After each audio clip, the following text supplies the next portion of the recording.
Hello children, welcome again with a new topic. We will learn about fractions today. Fractions आपने अभी तक पढ़ा था कि fraction is a part of a whole. Whole means एक समूचा. If this is a circle and it is divided into 8 parts. So this one circle is a one whole, and this one whole is divided into 8 parts, and if 2 parts are shaded, then the shaded part is shown by a fraction 2/8. किसी भी part को हम show करते हैं तो जो total number of parts हैं उसे डिनोमिनेटर में लिखते हैं, and number of parts shaded is written in the numerator. So children, this thing you remember. ये आपको पिछले क्लास में बताया जा चुका है. अब हम फ्रैक्शंस में इक्विवेलेंट फ्रैक्शंस के बारे में जानेंगे. इक्विवेलेंट फ्रैक्शंस क्या है? अगर हम एक सर्कल लेते हैं, इसे 2 भागों में बांटते हैं, तो ये एक भाग जो है वो 1/2 कहलाएगा. अगर इसी सर्कल को हम 4 पार्ट्स में बांटते हैं और इसी हाफ पार्ट को, यानी 2 पार्ट्स हो गए अब, लेकिन ये इसी सर्कल का आधा भाग है, इसे हमने शेड किया तो ये अब हो गया 2/4, क्योंकि हर पार्ट जो है वो 1/4 1/4 1/4 1/4 हुआ, यानी 1/4 प्लस 1/4 2/4 हो गया. यहाँ पे ये हर पार्ट 1/2 है. अब इसी सर्कल को, सेम सर्कल को 8 भागों में बांट देते हैं, और ये 8 भाग जो हर पार्ट है वो 1/8 हो जाएगा. अब इसी सर्कल का हम सेम हाफ पार्ट जो था इस सर्कल में, उसी सेम पार्ट को हमने कलर किया. लेकिन अब यहाँ पे जब 8 भाग हैं तो ये जो फ्रैक्शन बनेगा वो 4/8 बनेगा, क्योंकि हर पार्ट 1/8 1/8 1/8 1/8 है. तो 1/8 1/8 4 पार्ट हैं, तो 4/8 हो गया. अब इसी सर्कल को हम अगर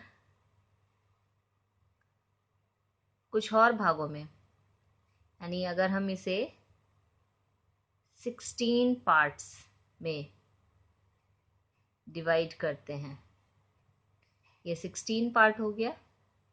इस 16 पार्ट का हाफ पार्ट अगेन हम इसको कलर कर देते हैं. तो यहाँ 16 पार्ट जो है वो 1/8 पार्ट 1/16 है. तो एक ये आधा भाग जो है, इसमें हमारे पास 8 पार्ट्स हो गए.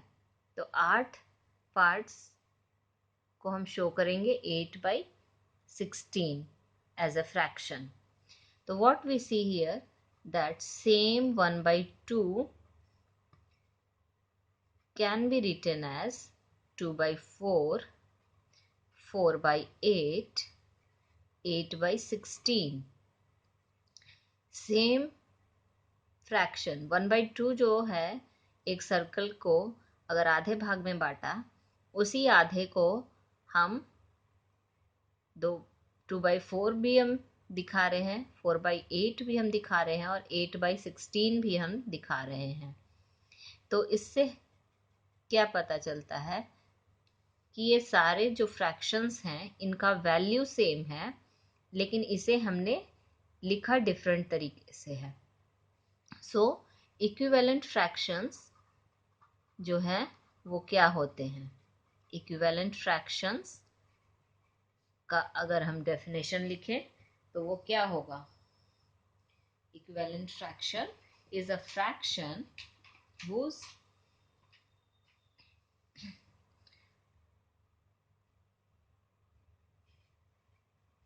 fractions which express the same part of a whole, एक पूरे का वो सेम पार्ट है। ये सभी में हम देख रहे हैं कि सेम पार्ट है, हाफ ही हैं, लेकिन but have different names are called equivalent fractions। Same part को ये एक्सप्रेस करता है। 1/2, इस सर्किल के 1/2 पार्ट को ही ये सारे फ्रैक्शंस एक्सप्रेस कर रहे हैं, लेकिन इनको हम डिफरेंट फ्रैक्शंस, डिफरेंट नेम से हम डिनोट कर रहे हैं। So fractions which express the same part of a whole but have different names are called equivalent fractions। Now children, अब हमें अगर equivalent fractions find करना है तो हम क्या करेंगे? यहाँ पे हम एक एग्जाम्पल लेते हैं। क्वेश्चन है 1/2 और सेट ऑफ क्वेश्चंस दिया हुआ है 2/4, 5/8, 6/12, 9/10, 3/6। तो इनमें से कौन सा 1/2 का इक्विवेलेंट फ्रैक्शन है? तो इसको फाइंड करने के लिए हमें न्यूमरेटर और डिनोमिनेटर दोनों को सेम नंबर से मल्टीप्लाई करना होता है। मल्टीप्लाई करने के बाद जो फ्रैक्शन आएगा वो इसका इक्विवेलेंट फ्रैक्शन होगा। तो हम बारी बारी से इसको 2 से फिर 3 से मल्टीप्लाई करते जाएंगे और देखेंगे कि हमें इक्विवेलेंट फ्रैक्शंस मिलते हैं या नहीं मिलते हैं। तो हम तब तक इसको मल्टीप्लाई करेंगे जब तक कि इस सारे सेट के नंबर्स हमें मिल नहीं जाए। तो यहाँ पे हम देख रहे हैं कि जो हाईएस्ट नंबर है न्यूमरेटर में वो 9 है। तो 9 जब है तो उसका डिनोमिनेटर लेकिन 10 है। तो यहाँ पे हम देख रहे हैं कि हमें डिनोमिनेटर 10 मिल गया है। इसका मतलब अगर डिनोमिनेटर 10 है तो उसका न्यूमरेटर 5 होना चाहिए था। तो ये फ्रैक्शन इसका इक्विवेलेंट फ्रैक्शन नहीं है। उसी तरह से यहाँ 6 से जब हम मल्टीप्लाई करते हैं तो 6/12। तो 2/4 इस सेट में है तो ये इसका इक्विवेलेंट फ्रैक्शन होगा। 3/6 इस सेट में है तो ये इसका इक्विवेलेंट फ्रैक्शन होगा। 4/8 नहीं है, यहाँ पे 4 की जगह 5 है तो ये इसका इक्विवेलेंट फ्रैक्शन नहीं होगा। 5/10 यहाँ पे अभी हमने देखा कि ये नहीं है। 6/12 है तो 6/12 को हम सर्कल कर दिए। तो इस तरह से हमें इक्विवेलेंट फ्रैक्शंस यहाँ पे मिलता है, जिसके लिए हमें याद रखना है कि न्यूमरेटर और डिनोमिनेटर दोनों को हम सेम नंबर से मल्टीप्लाई करते हैं और ये नंबर्स 2 से स्टार्ट होते हैं और इसको हम आगे कंटिन्यू करते जा सकते हैं। 0 और 1 को हम इक्विवेलेंट फ्रैक्शन बनाने के लिए यूज नहीं करते हैं, क्योंकि उससे